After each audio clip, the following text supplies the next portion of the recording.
Right, we've got our reporters on the ground. Silindelo Masikane live for us in Johannesburg. Aviwe Mtila also in Johannesburg, in fact, in studio. And Heidi Giokos is in Cape Town. They've been tracking developments on the day's top stories. I'm going to start with you, Slee. IPID has arrested 6 police officers in Boksburg today. 4 police officers are facing charges of assault after allegedly beating a man into a coma. Tell us more. What happened here? Certainly so. Some horror stories coming out of the Boksburg North Police Station. In fact, residents there call it a terror house, a slaughterhouse, where people are essentially assaulted and tortured by the police officers at that particular police station. It seems IPID has been receiving a number of complaints about the conduct of certain police officers at that police station. And this morning, following some investigations over the past couple of weeks, they effected 6 arrests against these police officers, 4 of which, like you said, are facing assault charges for allegedly assaulting a Nigerian national. The 2 other police officers were caught on CCTV cameras, allegedly stealing copper cables from somebody who had actually purchased them from a scrapyard. We understand that these police officers will be making their first appearances in court tomorrow, and at least one of the police officers, Masego, I can confirm, is actually also facing another charge of murder of a Nigerian national. And so we had an opportunity, of course, then to see the police officers being arrested and spoke to the IPID spokesperson with regards to the investigations. Let's take a listen. Information we have at our disposal is that the victim and his friends were approached by the officers who demanded to see their identity documentation. And when he could not produce the required documentation, he was taken to the police station where he was assaulted and tortured by the police officers.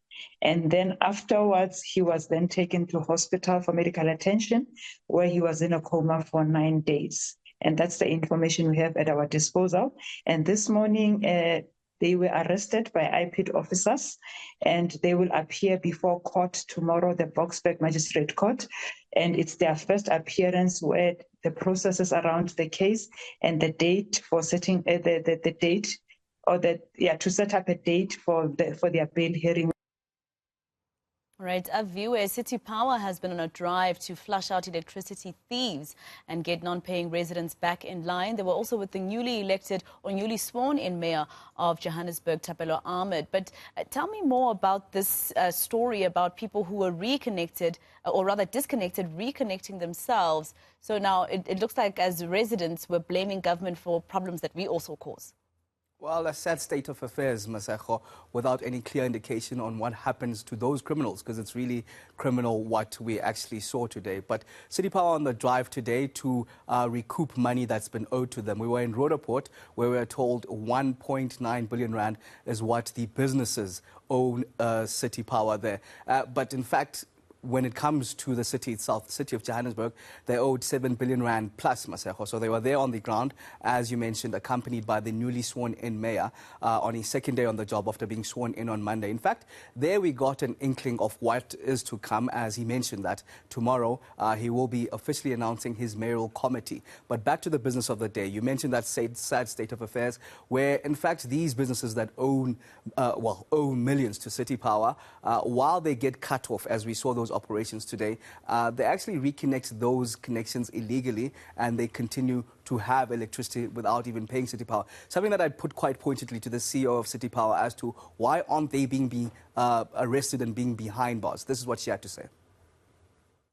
It's a very painful exercise in the sense that if we're to disconnect you and you reconnect, that's obviously now criminal activities. And it is for that reason that you've seen that we have JMPD as well. So the city does have bylaws that sort that out in terms of obviously fines to that effect, where, for example, you have to pay something like 16,000 rands to be reconnected and so on and so forth. So from City Power side, we handle the technical aspects of it, and then we allow JMPD to handle the criminal aspects of it. All right, Heidi, you are looking at the committee that is looking into the public protector's fitness to hold office. It will stick to its initial decision, I understand, to summon the former public protector, Advocate Thuli Madonsela.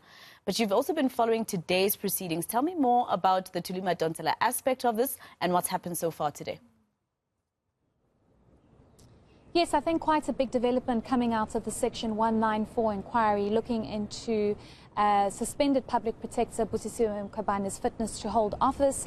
What we do understand is that the current public protector had given a list of witnesses that they wish the inquiry to pursue and to perhaps summon to be witnesses here at this inquiry. And on the list is former public protector Thuli Madonsela. We do understand that she had written a letter that was received by the Section 194 inquiry indicating that she has received the summon to appear before this inquiry, but she has given reasons, Masego, as to why she feels she's not necessarily the right and fit person to answer to the various questions. She's indicated that, number one, some of the questions that have been raised that she is expected to answer speak to judgments made against the current public protector, and it's about her conduct and her role as a public protector based on court judgments that the former public protector feels she's not really in a position to do so based on court judgments. She's also indicated that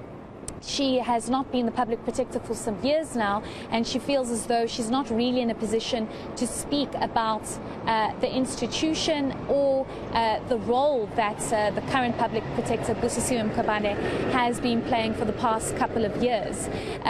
But what I think is important, and the development coming out of this, is that the committee has stuck to its decision to subpoena the former public protector Thuli Madonsela, despite the letter that she wrote saying that she doesn't really feel as though she's the right person to speak on all of this, given the years that have passed and the court judgments that are possibly being used against the current public protector. Before we listen to the committee's final decision on that, I want us to move quickly over to what's currently playing out now in this inquiry.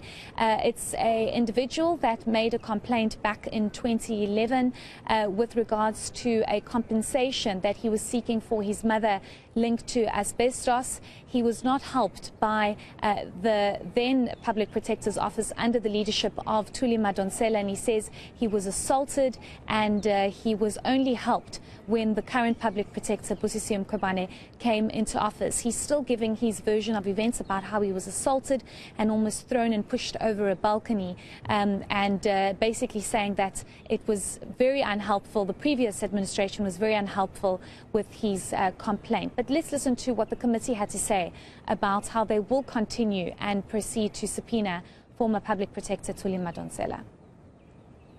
I do not see the rational connection of the majority of the above questions and the Section 1941 inquiry, which stems from judgments by court up to the Constitutional Court regarding Advocate Mkhabane's integrity, flowing from court decisions about her honesty, and professional competence flowing from court decisions regarding her comprehension of the PP's constitutional mandate. B, the information you seek is with the public protector as an institution. Having left the institution more than 6 years ago, it is the institution that is best suited to respond to questions regarding its relationship with organs of state in line with its constitutional position as an independent constitutional institution that is set up to hold other organs of state accountable, including the State Security Agency.